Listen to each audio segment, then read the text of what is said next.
to Kansas, gateway to Oz. Under the rainbow, this is where it was.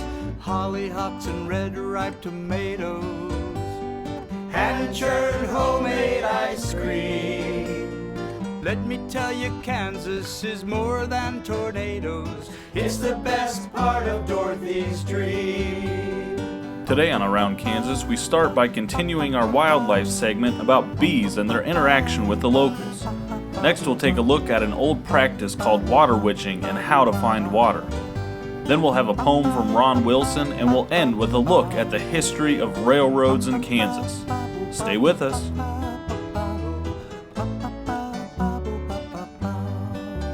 Closed captioning brought to you by Ag Promo Source. Together we grow. Learn more at agpromosource.com. This segment brought to you by Kansas Regenerative Medicine Center. Your stem cells, your health, your life. Welcome. Good morning. I'm Deb Goodrich, and welcome to Around Kansas. It's great to have you with us this morning. I want to give a shout out in case he just happens to catch the show sometime. Ben Garrett is a longtime friend of mine, one of the students at the Command and General Staff College that I helped mold and shape back in the day. And he was watching TV in Georgia. He was actually watching Doc Talk. Yep, shout out to Dr. Dan. He was watching Doc Talk with his dad, and I think on the RFD TV. And then at the end of the show it said, hey, if you missed the show, visit our website. So I'm giving you the same option. Visit the website. You can watch us on Facebook, YouTube, or get up early in the morning. But at the end of that, they showed our website, and Ben said he jumped up out of the chair and was like, wow, I know her. So yes, to Ben's dad, Mr. Garrett, I taught him everything he knows. So lots going on. Again, we're just smack dab in the middle of the busiest time of year to get outdoors, and two big events coming up this weekend I want to remind you of. Oskaloosa, which is just one of our prettiest little towns. My friend Paul Brown from back in North Carolina was just in Oskaloosa the other day, took some great photographs, and Paul retired from NPR, so you may have heard him on National Public Radio out of D.C., and been a dear friend for many, many years. So you can go to Oskaloosa for Old Settlers Day this weekend, so check their website or Facebook page out to find out what's going on. But it's so pretty right now. Everything's green and lush, and it's just pretty, and that'll be a really great time. And of course, one of the biggest parties the state has all year is Country Stampede. And this year, unfortunately for Manhattan, but good for Topeka, I guess, Country Stampede has moved to Heartland Park, just south of Topeka, south of Forbes Field there, because of the campgrounds, that area flooding around Tuttle Creek. And I know Manhattan's really sorry to lose it, but I think Topeka is going to make a great host for Country Stampede this year, so hope you all can get out and enjoy that. And I know there are a lot of other things going on around the state too, and we're gearing up out at Wallace. We're gearing up for our event, second weekend of July, which is going to be huge. It's going to be huge. So we're going to partner with the Russell Springs Museum, the Butterfield Trail Museum out there, and actually run stagecoaches. Yep. They're going to ply the Smoky Hill Trail once more, and that's going to be, honestly, it's taken a lot of work to make this happen, and all the disparate pieces that have to come together. And one of the highlights of our events out there is going to be a talk by my dear friend Michelle Martin, who's coming all the way from Arizona to be our guest speaker that Saturday afternoon, I think. And then our friend Marla Mackin and Mark Berry, they put together a wonderful production. So many things going on. So hope you can join us. And let me know, let me know what's going on in your neck of the woods. I'll be happy to share it with folks, and welcome you to contact me about advertising too, because, man, we reach a lot of people. So sit back, get your coffee. We've got a great show.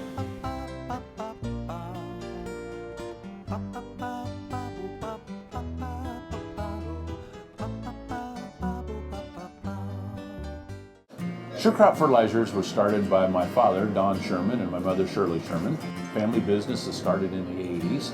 We predominantly focus on plant nutrients and what we can do to give growers better responses with the fertilizer dollars that they do, and what we can do to make those things work better for the grower.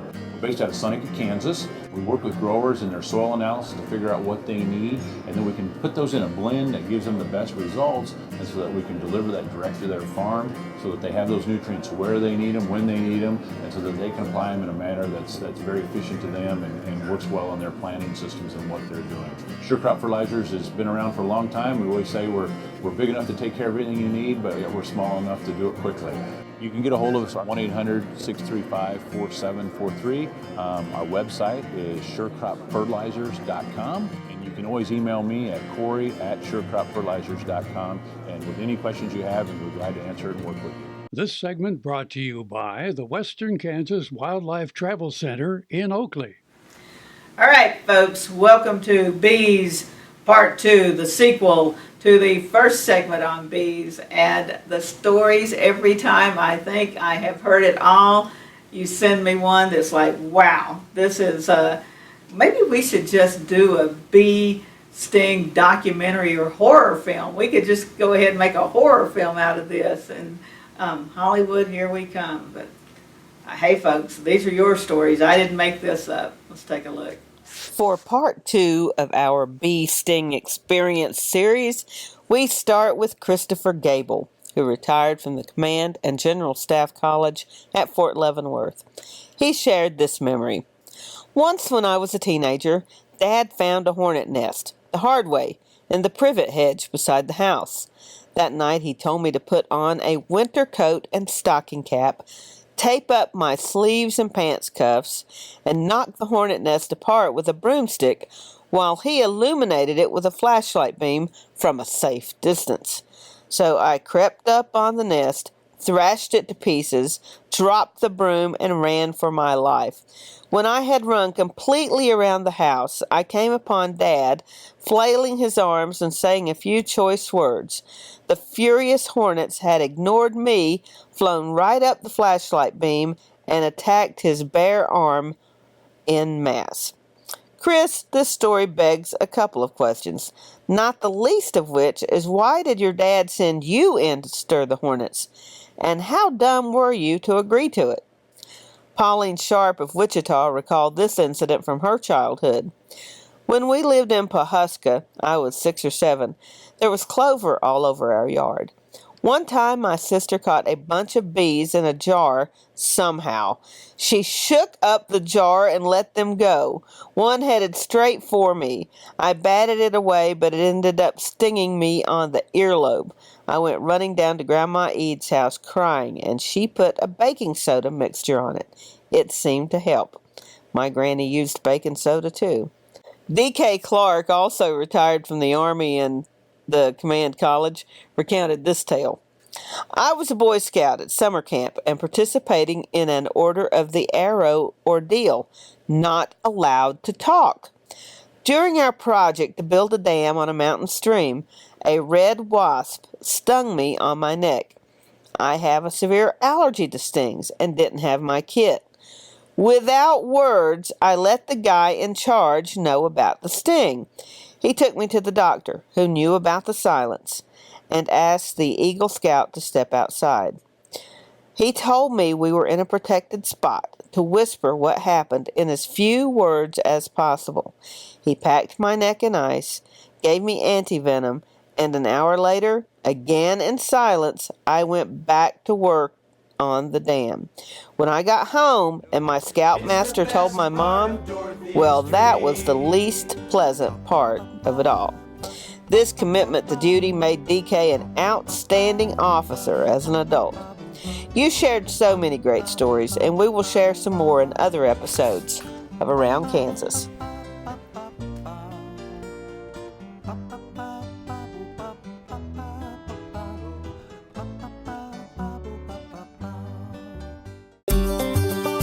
Welcome to the Western Kansas Wildlife Travel Center, right here in my hometown of Oakley, Kansas, We're the front door of western Kansas, located on 3 main highways, I-70, US 83, and US 40.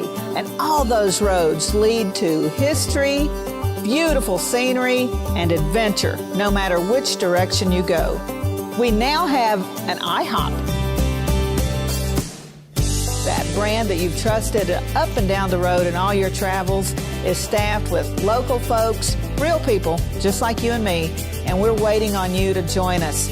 So for fun, adventure, fuel up, fuel your body, and let's have some fun.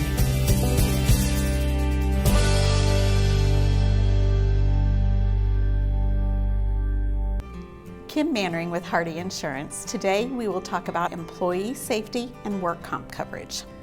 On your farm, do you ask your friends to come help? Are they considered employees or neighbors helping neighbors? Did you know that you can be held responsible just as if it's a work comp accident? Give me a call, we can discuss. 316-945-6733. Valley Vet Supply is devoted to providing information and professional quality products at reasonable prices. Valley Vet Supply. The new Better Horses Network is worldwide. Presented by Lucas Oil. Featuring worldwide radio and TV with iconic hosts like Al Dunning, Sharon Camarillo, Ernie Rodina, Lindy Birch, and Craig Cameron. With American Cowboy, Horse and Rider, Brushy Creek, Cavenders, and Ride TV. Worldwide radio and TV. The all-new Better Horses Network. This segment brought to you by Kansas Regenerative Medicine Center. Your stem cells, your health, your life. Witching for water, witching for graves. It's a centuries-old practice. Dowsing, as it is more commonly called, has often been used to find water underground before time and money are spent digging a well. It has been used to locate graves in abandoned cemeteries, or even to find the graves of missing people. It is profoundly simple and infinitely mysterious. The tools of the trade are simple, sometimes a forked stick, sometimes metal rods. The forked stick can come from a variety of woods, but willow, peach, and witch hazel are favorites.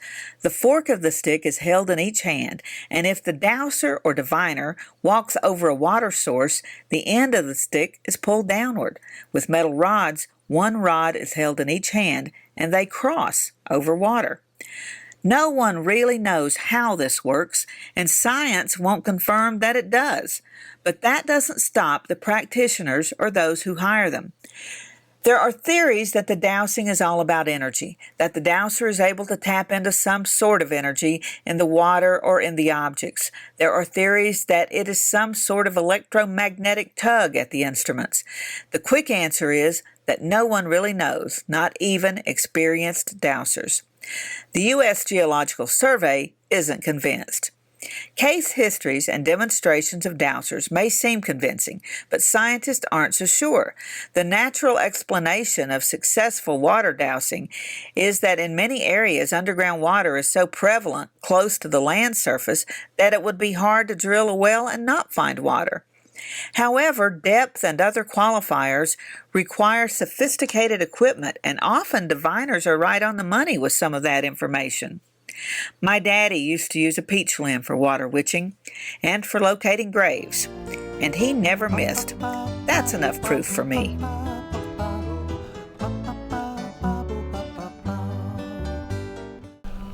What if U.S. soybean oil were an industry sensation? If end users started asking for it by name? That future is here, the time is now. To meet customer demands, the Soybean Checkoff is investing in varieties that produce oil with increased functionality. A message from the Kansas Soybean Commission, the Soybean Checkoff. Progress powered by Kansas farmers. My name is Bill Meredith, and I farm about 7,000 acres. We raise about 150 head of longhorn cattle, It was real frustrating for me to not be able to have my hands on it. When I'd come down in the morning, almost cry because my back was hurting so bad and my memory was so bad, and had been to Mayle's clinic feeling like it was nothing was happening as fast as I'd like to see it happen. My land guy come and pulled up beside me and he asked me how I was doing. I told him I wasn't doing worth a darn. He was telling me about this treatment they were doing down there in Manhattan. Anyway, we come up here and got this treatment, put some in my shoulders because I couldn't bend my head like this. I finally started getting my memory back, and I'm able to do about everything I was doing before, maybe more. I went outside and raised my hand and praised the Lord, you know. As fourth-generation farmers themselves, Heinen Brothers Ag Service understands the risk and rewards of farming. So when it comes to quality aerial and ground application, fertilizer, ag chemicals, and anhydrous ammonia, call Heinen Brothers Ag today, 800-760-4964. Join us at the Butterfield Trail Museum and the Fort Wallace Museum for the Trails to Rails celebration July 12th, 13th, and 14th, as once again, Butterfield's Overland Dispatch runs stages on the Smoky Hill Trail from Russell Springs to Pond Creek Station at Wallace. Reliving history is a lot more fun than the folks had making it. This segment brought to you by Kansas Soybean Commission. Progress powered by Kansas farmers. One of the joys we have is a good ranch dog, but those ranch dogs sometimes get into misadventures. This poem is entitled Lost and Found. I have a good dog. His name is Jake. Australian Shepherd is his make. He roams around our ranch with pride and goes with me when I walk or ride. One day he went with me to chore, as he's done hundreds of times before. I went to the granary to get some feed and proceeded with my usual deeds. That night I put dog food in Jake's bowl, but I didn't see a single soul. I wasn't worried about where he went. He was probably at Grandma's or chasing some scent. But the next day I didn't see Jake at all, and he didn't come when I yelled or called. By the third day I was really worried. Around to all the neighbors we hurried. We called the shelter, put posts all around, but the results were the same. No Jake had been found. With a heavy heart, I went to chore. When I heard a scratching inside the granary side door, I found Jake in the corner bin, where unbeknownst to me, that silly dog jumped in. Jake and I had a joyful reunion and rejoined the family in happy communion. I've got to tell the neighbors, but it'll be kinda hard, because the dog I was looking for was in my own backyard. Happy trails.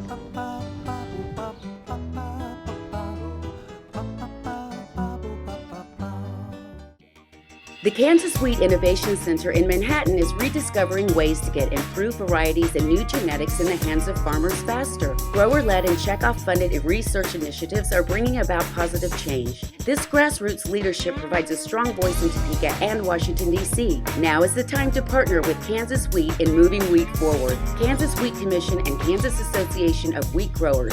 Farmers investing in their future and yours. Log on to rediscoverwheat.org. Next time you see a beautiful field of corn, reach out and thank the farmers who work tirelessly to raise corn for livestock feed, renewable fuels, and exports to feed a growing world population.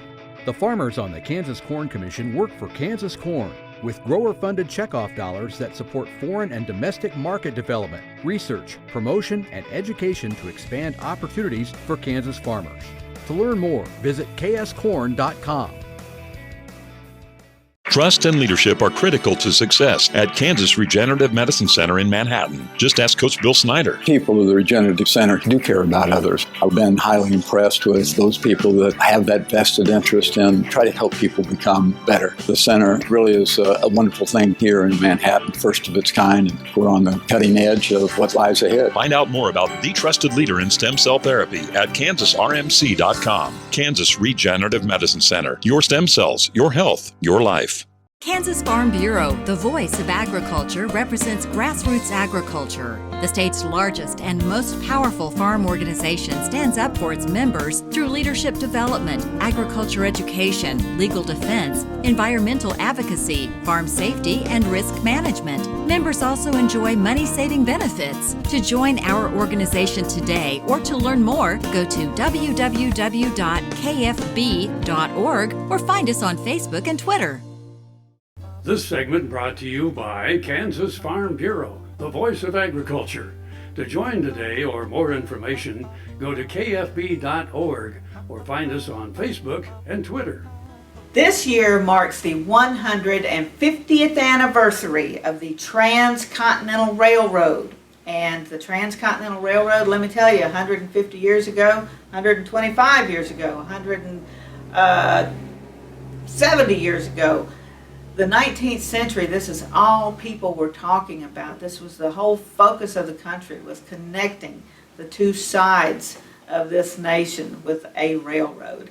And lots of stories tied up there, but let me tell you, Kansas is smack dab in the middle of it. So let's take a look at the railroads crisscrossing Kansas. For the history of railroads in Kansas, we turn to the pages of the Kansas State Historical Society. The online resource, Kansas Memory, is a seemingly endless supply of information and photographs. The KSHS tells us that the rapid growth of railroads after the Civil War was both a response to an existing need and an attempt to meet the challenge of future development. The frontier was pushing across the Kansas plains. 49ers had begun the settlement of Colorado and other areas of the Mountain West, and the Pacific Coast was already an important and growing market. To link these widespread regions with one another and with eastern markets, fast and reliable transportation was needed. The railroad was the ready and obvious answer. Kansas businessmen and political leaders, even before the Civil War, dreamed of rail systems that would connect their infant cities with every place of importance in the nation. However, they soon learned that private enterprise alone could not finance such costly undertakings. Particularly in those areas where settlement was sparse and investment capital was slow in yielding returns, it was found that governmental assistance was necessary. Support came in the form of land grants, sometimes cash from the federal and state governments, and from city, county, and township bond issues, which were exchanged for railroad stock and a promise that the company would build their way.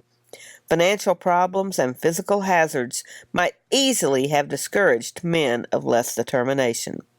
The Union Pacific Railway Company Eastern Division was organized in 1863. Some construction work immediately began near Wyandotte. However, only after later generous grants from the U.S. government did the work of laying track get underway. The railroad began operation in 1866. The Atchison, Topeka, and Santa Fe Railway, originally organized in 1859, began laying track in 1868. By 1872, the Atchison, Topeka, and Santa Fe track reached the western border of Kansas.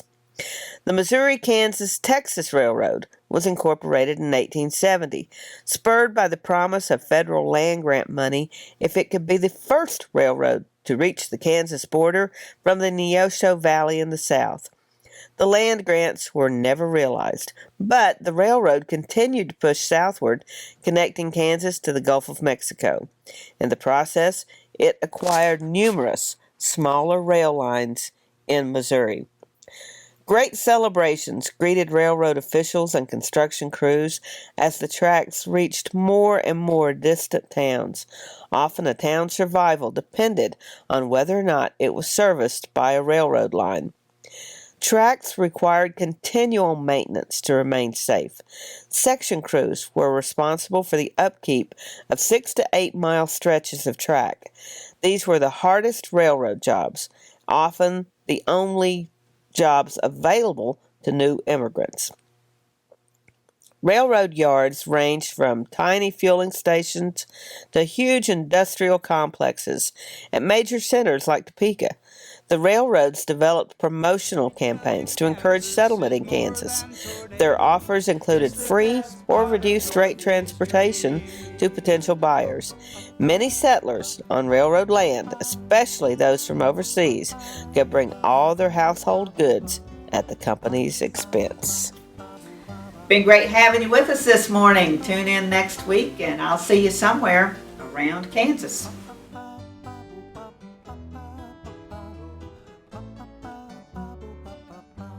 Closed captioning brought to you by Ag Promo Source. Together we grow. Learn more at agpromosource.com. Hollyhocks and red ripe tomatoes, hand-churned homemade ice cream. Let me tell you, Kansas is more than tornadoes. We're the best part of Dorothy's dream.